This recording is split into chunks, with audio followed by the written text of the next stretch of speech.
ॐ ऐं ह्रीं क्लीं चामुण्डाय विच्चै। ॐ ऐं ह्रीं क्लीं चामुण्डाय विच्चै। ॐ ऐं ह्रीं क्लीं चामुण्डाय विच्चै। ॐ ऐं ह्रीं क्लीं चामुण्डाय विच्चै। आज हम यहाँ पर माता आदिशक्ति के बारे में परम गोपनीय तत्व क्या है वह जानेंगे, जो दुर्गा सप्तशती में दिया गया है। परम गोपनीय और निष्कीलित मंत्र क्या है वह जानेंगे। इस संदर्भ में कंडे जो ऐसे भक्त हैं जिनको माता जी ने अपने पुत्र के समान अपने पुत्र का स्थान दिया है, जैसे श्री गणेश जी हुए, श्री कार्तिकेय जी हुए, वैसे ही ऋषि मार्कंडेय जी का स्थान है। माता ने अपना पुत्र माना है तो निश्चय ही महादेव ने भी अपना पुत्र माना है। मार्कंडेय जी ने ब्रह्मा जी से प्रश्न किया है, हे पितामह, इस सृष्टि में परम गोपनीय सभी प्रकार से मनुष्यों का रक्षक जो करने वाला है और जो अब तक अज्ञात है, जिसके बारे में अब तक किसी को पता नहीं है, ऐसा साधन आप मुझे बतलाइए जो परम कल्याणकारी है और जिसके बारे में अभी तक किसी को ज्ञात नहीं है। ब्रह्मा जी ने उत्तर दिया मार्कंडेय जी से, संपूर्ण प्राणियों का हितकारी पवित्र एवं परम गोपनीय उपाय तो केवल एक देवी का कवच ही है, अर्थात देवी आदिशक्ति जगदम्बा का जो कवच है उससे बढ़कर के कोई भी शक्ति नहीं है, कोई भी गोपनीय बात नहीं है और कोई भी परम कल्याणकारी तत्व नहीं है। सबसे ज्यादा हितकारी तत्व देवी का कवच है। हे मुनिवर, हे मार्कंडेय जी, उसे आप श्रवण करिए। देवी की 9 मूर्तियां हैं जिन्हें नव दुर्गा के नाम से जाना जाता है, इसलिए नवरात्रि होता है। एक एक दिन एक एक माता के नाम से दिन को समर्पित किया गया है।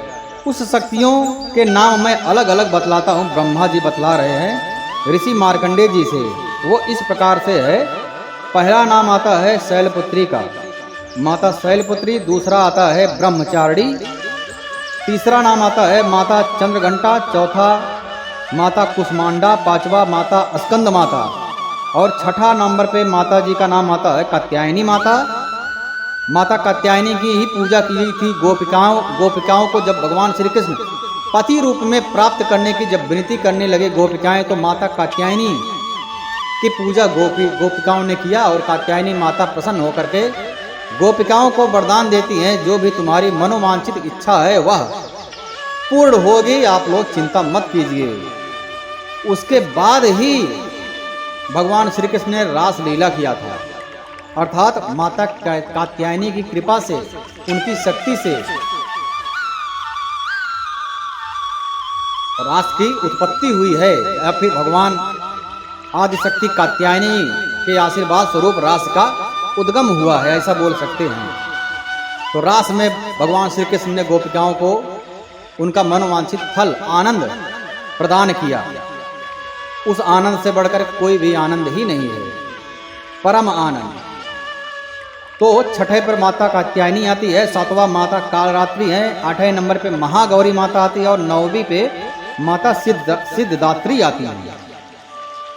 उसके बाद ब्रह्मा जी बताते हैं माता आदिशक्ति की कृपा, उनकी महिमा कितनी बड़ी है। जो भी व्यक्ति या फिर जो भी भक्त उनका है वह अग्नि से दग्ध हो रहा हो, अर्थात वह अग्नि में जल रहा हो और रणभूमि में शत्रुओं द्वारा घिरा हो, अर्थात पराजित होने की अवस्था में हो गया हो और भीषण संकट उसके ऊपर आ गया हो, तो भी वह मनुष्य यदि जगत जननी माता जगदम्बा के शरणागत हो जाता है तो वह किसी भी अवस्था में उसका अनिष्ट नहीं होता है।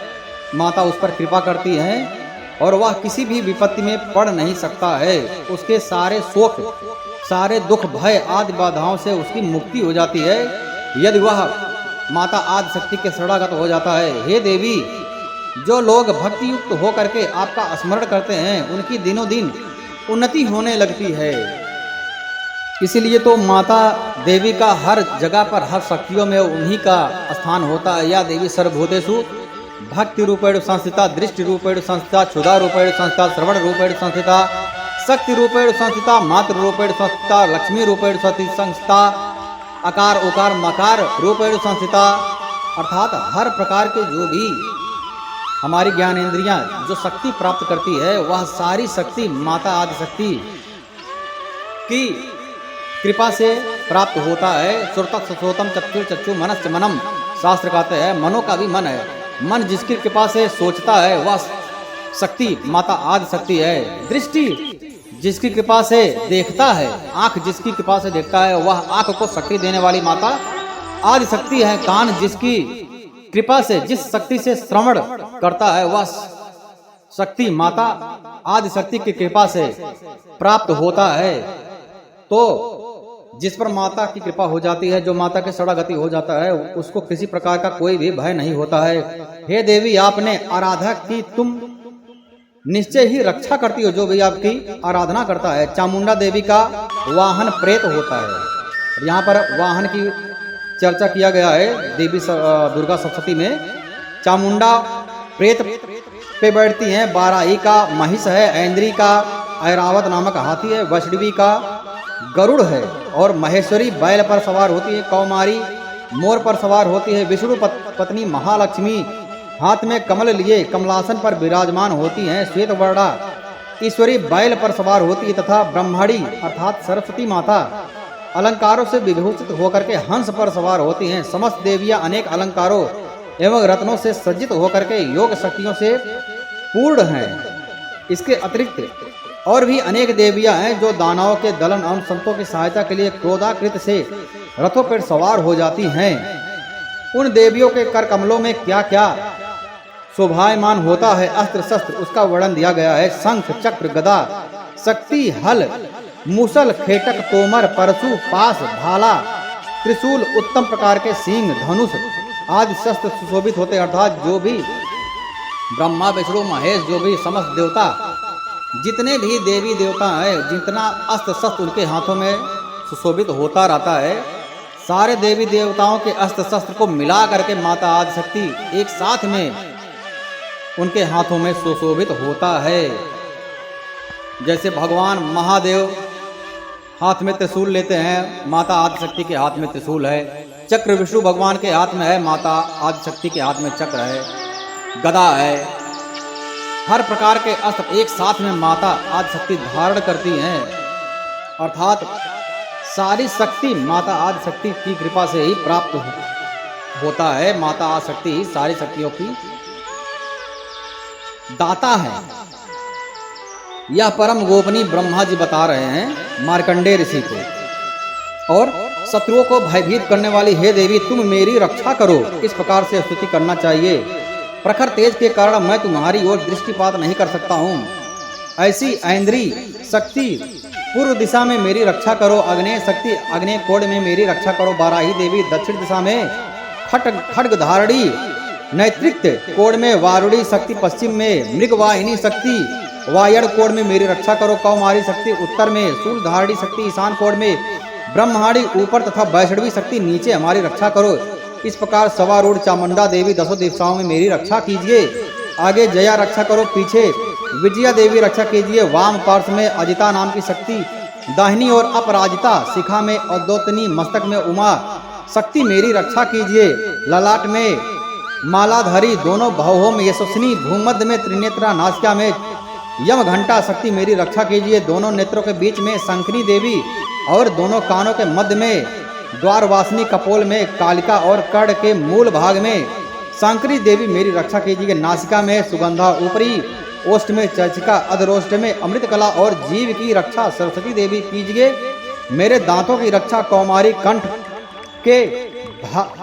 के मध्य भाग में चंडिका देवी मेरी रक्षा कीजिए। गले की रक्षा चंद्रघंटा कीजिए। तालु भाग की रक्षा महामाया कीजिए।